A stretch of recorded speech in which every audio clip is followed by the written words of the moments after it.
You're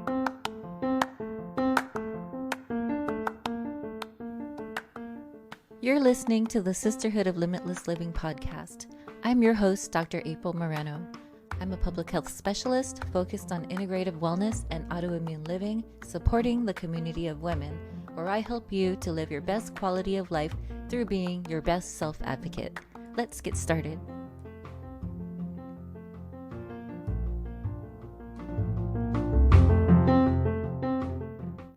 Hello, dear sisterhood. Hope you're doing well. It is the end of May, and it's a particularly heavy time right now in the country, in the world. The pandemic has caused a lot of things to rise to the surface that have always been there. When somebody told me several years ago that someone is actually out there saying the things that they were afraid to say, it validated them. It validated their perspective on populations, their fears, their anxieties, feeling that other people were taking things that were theirs. Collectively, over the past few years, it has emerged to the surface with the catalyst of the pandemic, with the catalyst of the enablement of these angers to arise to the surface, this sense of entitlement, things that are personal opinion, certain populations being blamed for the virus, certain populations being seen with suspicion for no reason, certain populations being harmed for no reason,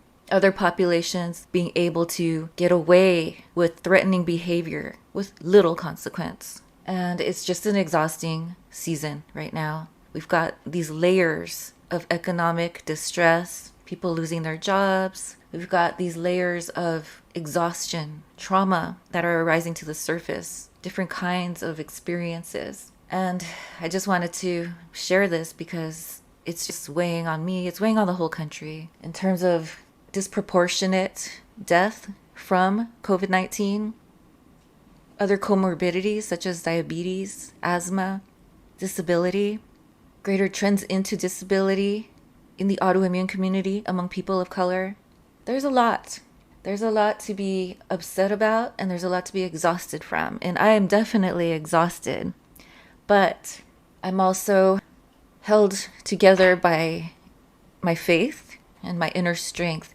I'm held together by the love of our community and the care of the people who are around us. The light and the hope and the vision of a better environment, of a better circumstance, knowing that things can change, things can be different at a smaller scale first, and then growing that scale outward. So today I want to share one of my visualization exercises here. If you're going through this season with me and you're exhausted, and different levels of anxiety, different levels of fatigue, and different levels of trauma that are arising generationally, the autoimmune journey is not yours alone. Much of the stuff that we're going through, much of the challenges that we're going through, and the stressors as huge triggers in the relapse and nature of the emergence of these conditions in our bodies run generationally. There's a lot of trauma that we have learned to live with, that we've heard about in previous generations, things that we carry energetically in our bodies as immediate stress responses. Today, the visualization I want to share with you is one of protection and one of healing. So if you're seated, I would like you to sit upright with your feet to the ground. I would like you to take a deep breath, hold it in for 4 seconds, and exhale it for 4 seconds. Exhale that exhale, keep it out for 4 seconds. And then inhale one more time for 4 seconds. Hold that in for 4 seconds. And then exhale it. So we have calmed down to some level. We've calmed down our stress response at this time. Now I would like you to close your eyes and release the tension throughout your body, starting from your head, releasing the muscles in your brain, in your top of your head, your scalp, all the face muscles, releasing the muscles in your neck and down the shoulders, releasing the spine, the arms, the chest, the belly, releasing the muscles from the hips, the thighs, the legs and the feet, with their feet planted on the ground. I want you to imagine warm sunlight, warm orange sunlight beaming down from the top of your head, dripping down like honey, warm honey from the top of your head, and in the same way melting down from the top to the bottom of your body. So from the scalp to the head and the face, this warm honey pouring down from the neck, the shoulders, and the arms, the chest and the belly. The warm honey flowing down the legs and the feet, coating you with protection, coating you with relaxation, coating you with comfort. I'm ready for my nap. That's the visualization I would like to share with you today as we work toward releasing the stress and the trauma little by little, each moment of our lives, each day, building up healing, strengthening practices. So today I wanted to share with you a special episode with Nohely on resilience, learning to accept, come to terms with an autoimmune diagnosis, and finding ways to communicate your needs, communicate what you're going through in a timely manner, in a way that speaks best to your needs, your experience, and your safety. So today we're going to be speaking to Nohely Olvera of the Beyond Unstoppable podcast. It's a beautiful story as she shares how she grew up with lupus as a child, coming to terms with it, attending school, not being able to share that experience with people, not wanting to be known as that girl with the lupus, and slowly being able to experience acceptance and the ability to have self-efficacy and find the care that is supportive, being able to be of comfort to her family while being comforted in a timely way with the language that is needed. I hope you enjoy this episode. If you would like to learn more about mindfulness, meditation, visualization, we have some past episodes on the topic of mindfulness and healing and inner strength. For more information about the work that I do with my clients in healing, recovering, developing resilience with autoimmune conditions, visit my site, aprilmorenophd.com, for more information. Welcome to this episode of the Sisterhood of Limitless Living podcast. Today we're going to be speaking with Nohely. She's in the Los Angeles area. She has a podcast, Beyond Unstoppable, and she's going to share her story as a lupus survivor. Welcome, Nohely. Hi, April. How are you? Good, thank you. How are you doing today? I'm doing great. Thank you. So happy to be here. Thank you. I've been watching so much Wendy Williams lately, so I'm like, how you doing? I've never watched that show in my life. Oh my gosh, she's so funny. I like her. How you doing? And so, yeah, please introduce yourself to the podcast, to the community. Tell us about you. Yeah, of course. So my name is Nohely Olvera. I am 25 years old. I reside in Southern California. I am a proud Latina. Both of my parents are from Mexico, where I actually lived half of my childhood. So I was born in Paramount, California, but we moved to Mexico. And it was amazing. Mexico City. And then we also lived in Guanajuato. Nice. So it's like a smaller, state. I can say that I'm a very passionate woman. I love to genuinely support, empower, and help women all around. And I'm truly someone who believes you can transform your inner self by shifting your perspective, your self-awareness, and your self-love to reach your highest potential. I strongly stand with the LGBTQ plus community as a collective. And yes, I am the founder and host of Beyond Unstoppable podcast, which is a podcast to empower, heal, and conquer with a great mission to create a safe environment to share unfiltered stories and connect to our experiences. Tell us a little bit more about yourself, your struggles, what you've gone through in the past with the autoimmune journey as a lupus survivor. I was diagnosed with lupus when I was around 14 or 15 years old. I started with symptoms like I started having headaches, joint pain, and I remember feeling extremely tired and weak. You know, I was thinking at first that it was nothing because obviously you never think ahead and think that you're going to be diagnosed with anything. I started telling my mom that I wasn't feeling well. And she took me to the clinic, just a regular small clinic, and they did some blood work and they said, I think it took like maybe 3 times for me to get an accurate diagnosis.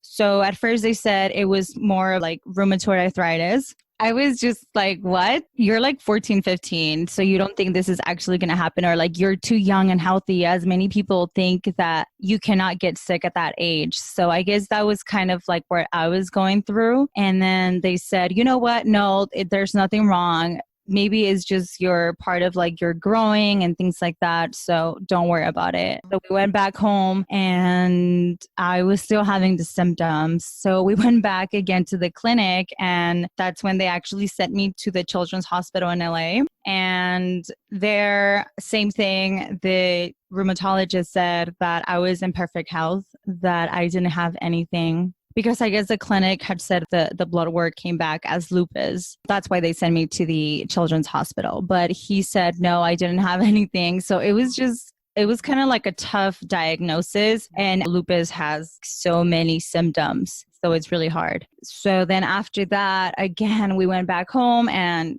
I was kind of happy, you know, because coming from a rheumatologist, you would believe it more, right? And think, okay, great, nothing's wrong with me. But even after that, I think it was like a month later, I still was not feeling well. And my mom's like, okay, there's something going on. Like there has to be a reason why you're not feeling well. So we went back to the first clinic, and that's where they confirmed that I had lupus. For me, it was just really hard to accept that and think that I was going to have to live with lupus my whole life. I remember not even asking anything at the doctor's office. My mom didn't know what to ask either. We were kind of like, what? And I remember just going back home and going to Google and searching up lupus and the symptoms and what it was and how it affects your life. And I started reading all these crazy things online, and I was just really scared to live with lupus. For me, it was really hard, and I didn't want to, at that time, I feel like I didn't want to worry my mom even more. So I kept all of my feelings in. And I guess it was just a hard thing for me to do because I wanted to express how I was feeling. I wanted to say what's going on, like I'm worried or I'm sad that this is happening to me. But on the other side, I didn't want to be that person or show weak for my mom, if that makes sense. I really had to deal with that, just keeping my emotions in and my feelings. And after that, I remember after diagnosis, you know, I started taking medication and I started seeing my rheumatologist every 3 months. But within that time frame, I was still just feeling tired. I remember having hair loss like on the side of my head. So for me, my hair was falling off. For me, it was really hard. Yeah. As a teenager, exactly. And having to style my hair a different way because I didn't want people at my school, my friends, to ask what's going on. So at that time, nobody knew that I had lupus. Just my mom, my sister, and my grandma maybe. But that was it. I was so ashamed to tell people about lupus. It's a tough journey as well. Like being young, even it's even harder, but navigating that process of like, who can I tell? Who is it safe to tell? It's not Yes. easy. It's never easy. No, it wasn't easy at all. I just didn't want to be looked at, oh, the person with lupus and she's sick all the time. Or, you know, that kind of thing. And I just felt bad for it. And I felt bad for myself. And it was just a really hard process. But I remembered, you're a teenager. So it was kind of like up and down, kind of like a roller coaster. So sometimes I would be okay. I had my good days. I would feel great. And then sometimes I had my really bad days where I just didn't really know what to do. And at that time, I would try to talk to my mom about it. But it was a hard process. That was like most of my teenage years until maybe I was like 18 or 19. I think that's when I started to feel a lot much better than before after my first diagnosis. Yeah. That was when I started to feel better. Why is there better about? Feeling better health wise. And then I was kind of like, okay, well, this is going to be part of my life. So see it as that way. And not see it as a burden, because it can be like that. But like I mentioned earlier, it's about like shifting your perspective on things. And I started to shift my perspective around that. But then again, I was not really taking as much care as I should have been. By that time, I met my fiance when I think it was 20. I was going to turn 21. I can't remember. And I met my fiance. And I remember also when you meet someone, again, I started feeling ashamed of lupus. It was kind of like something that was haunting me. I remember just telling her, without even noticing, I would say like, oh, my head hurts, or my feet hurt, or, oh, I feel so tense in my shoulders, like these things that were normal to me that I would just say. And she was kind of like, what's wrong with you? And I was like, nothing, because I didn't want to tell her.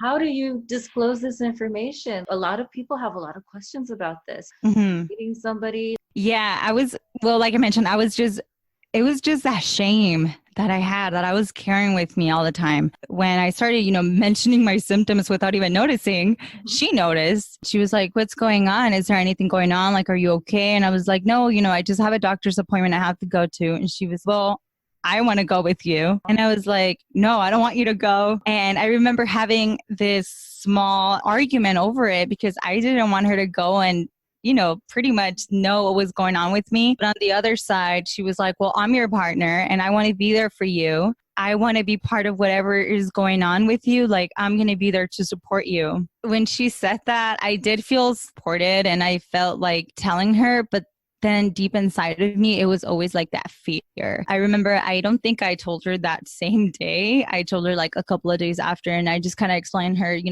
I'm going through this. This is hard for me to open up about because I haven't been open about it, but I'm telling you because obviously, she was my girlfriend at the time, but I love my girlfriend and I wanted her to be part of it. So that's how I just, I told her and everything. And she was just like what? Like, it's okay. I love you and I'm going to be with you and I'm going to support you. And ever since then, she has not missed a doctor's appointment. Like, she's always there. She's very supportive. She takes care of me. She rubs my feet when they hurt. You know what I mean? Like, she does all that cute stuff. And I just love it. I'm really happy that I was able to open up about my journey with her. And even after that, my fiance and I was having symptoms, but I never really had like a flare. We were just kind of doing our thing, like eating out, eating fast food. When you're dating, or I don't know if this happened when you were dating, but you just want to be everywhere, eating out everywhere and going to the movie theaters and buying popcorn and all of these things, right? So sometimes that would make me feel sick. So I started telling her, you know what, like, I'm feeling sick. And that's when she knew already. And that's when we both decided, okay, we're gonna really change our lifestyle. We need to change it for the better. And we started just being a lot more healthier. We started exercising. We started eating healthier. We started to just really come together so I can have less symptoms. And thanks to that, that's when I was able to be in remission for like a year and a half because of all that shift that happened. But it was really tough. Going to the gym together was really tough because I couldn't run. I couldn't do a lot of things because I was instantly out of breath. I was instantly like super tired. And that's all because I was always told by my rheumatologist to not do any workouts, to just like walk or just to do like just not a lot of exercising. For me was just like, okay, I couldn't even run 5 minutes. It was that bad. But slowly we got into it, and that's when my whole journey just shifted. And I was really, really happy about like being in remission and just hearing my rheumatologist tell me there's no lupus activity in your blood work. Like you're good to go. And before putting me in remission, it was 2 doctor visits with him and telling me the same thing. There's no lupus activity. I'm like, what? Are you serious? You know, it was just a relief. And second visit, same thing. And then third visit was like, okay, well, there hasn't been any lupus activity. I'm going to put you in remission. You no longer have to take your medication, but just keep doing what you're doing. Keep exercising, drink lots of water, and eat healthy. Oh my God. Like, so amazing. And I was just really, really happy about that. It was really emotional for me because I just never thought I would hear that. And I never knew that you can go into remission. I just thought that, oh yeah, it's there. Because when you Google it, it says that sometimes that it can happen, but just don't think it's going to happen to you. I think what also worked is that I did have to shift my mindset as well. Get out of that bubble and really start to see, okay, well, I want to feel better. I have to think better. And then start thinking that I am healthy, that I am healing, you know, that I do not have to honor lupus as part of me feeling sick all the time. Just like as believing that you will get better and having a lot of faith that it will happen to you. But it all just came together. The rheumatologist had told you not to exercise. I've heard this in other communities as well. Did that really help you? And has that rheumatologist changed their mind since then? Honestly, it did not help me at all because I feel like it put me in this box, and I was always afraid to do more and push myself because I had this mentality of I'm going to break. I felt weak sometimes, so I felt like doing that was going to make me feel worse. And I'm not going to lie, you know, there was times where maybe I would try to push myself a little too hard and I would feel sick. But that rheumatologist was one of my rheumatologists at the beginning of it. And I don't have that rheumatologist any longer, but it didn't help me. I don't think it helped me out because when my fiance and I started exercising, it was like, wow, it was just like an instant shift. It was a change. It was like a radical change. And I was like, what the heck? So I was able to do this whole time, but I was just really thinking that I was not able to because my doctor would tell me, don't do this or don't do that. Don't exercise. Maybe just like walking or just things like that. Or you cannot run because it's going to hurt your knees. So all of those things. Yeah, it didn't help me. With that doctor at the beginning, I was so new to this whole experience. I was okay with it. I ran with it. I had my first rheumatologist and I just ran with it. But after I was like, okay, she really doesn't engage in my health. I didn't feel supported and I didn't feel like she even cared what I was going through. It was just kind of like an in and out thing. I would go in, oh, hi, how are you? How are you feeling today? Okay, well, just keep taking your medication. For me, I would just feel like, what?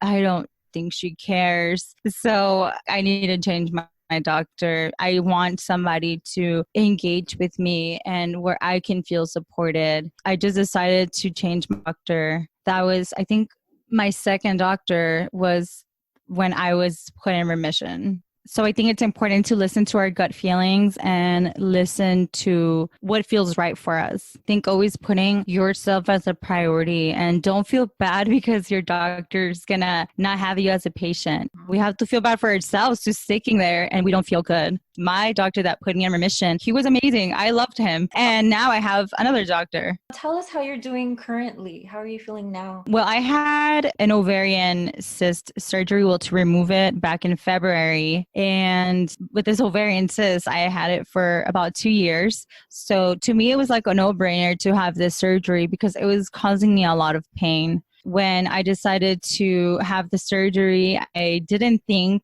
about what it was going to do to my body or if it was going to cause a flare up because like I mentioned, I was in remission. So I thought I was good. I thought that I was going to feel well. And maybe I didn't even think about it enough. But either way, I needed to have this surgery. But after surgery, I had a kind of like a tough recovery.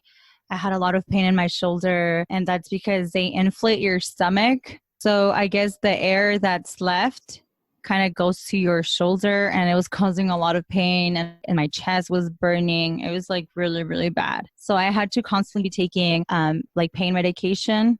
And I guess that's when I wasn't able to feel any lupus symptoms until maybe 2 weeks after that, when I started to feel better and I didn't have to take a lot of medication for pain. That's when I really started to feel all the symptoms again. It's funny because 2 weeks after that, when I started to feel the symptoms, that's when I had my first appointment with my rheumatologist after like a year or so. So it was like perfect timing to go see him. When I went to see my doctor, he started asking me about how I was feeling. And something that was coming up to me that was new is that I had the butterfly rash, the rash on your cheeks. And that was something that was very noticeable. And even before going to the doctor that day, I was already thinking to myself, and I was telling my fiance, and I was telling her, I think we're not going to get good news because I'm having the rash, and that has never happened to me, not even before when I first got diagnosed with lupus. So I was already kind of like preparing myself for what he was going to tell me. So when he did tell me, I was like, okay, yeah, like I was right. We know our body and we know when there's something going on. So he immediately told me that I needed to be put back on my medication, and not just like once a day. I need to take my medication twice a day now, which was kind of hard for me at the beginning. I was kind of like in this denial because it had been so long that I didn't have to take my medication. I didn't have the symptoms. That now for me it was like, oh, not again. I just don't want to. Yeah. I didn't want to go back to taking my medication. I didn't want to go back to having the symptoms, but it was happening. And I remember on our way back, I was talking to my fiance. We were both in denial, actually. She was telling me, no, baby, like it's okay. Don't worry. Maybe it's just a surgery. This is why it's happening. But, I don't think that it's going to get worse and things like that. We were trying to be like super positive. So I didn't take the medication for the first week. And then after that, oh my gosh, it was just, I was having headaches from the minute I was awake to the minute I was like falling asleep. I was having joint pain. Something that also is pretty new to me is feeling nauseous. And I just felt very sick the whole day. And I was like, you know what? I really need to take my medication now because this is not something that I'm going to be in denial for the rest of my life or think that I cannot have the symptoms again. This was a thing that I knew it was possible, even being in remission. Like I knew it was possible that the symptoms came back. So I just need to do what's best for my body and do what's best for me right now. So I started taking medication, and now we're 2 months later, a month later, and I'm starting to feel a lot better. So common with surgeries, pregnancy, delivery, that people's bodies go through this again. So I think it was just really hard for me to cope with it at the beginning. And now it's like, oh my goodness, this is like so humbling for me because I get to really get to know my body again and know how I feel, do what's right for me. At the beginning, as I mentioned, I was just really ashamed and I didn't want to worry my family. Now it's like, hey, I don't feel good. I'm going to go to my room. Please don't be loud. Setting the healthy boundaries for me now, it's so different than at the beginning. Even though now the symptoms have been a lot worse, I feel so much more stronger and I feel that I can really stand up for myself and how I feel. What advice would you give someone? And I really appreciate that you're here in the middle of this relapse situation, that you're here sharing your story in the Sisterhood of Limitless Living. Stories are not always perfect in the podcast.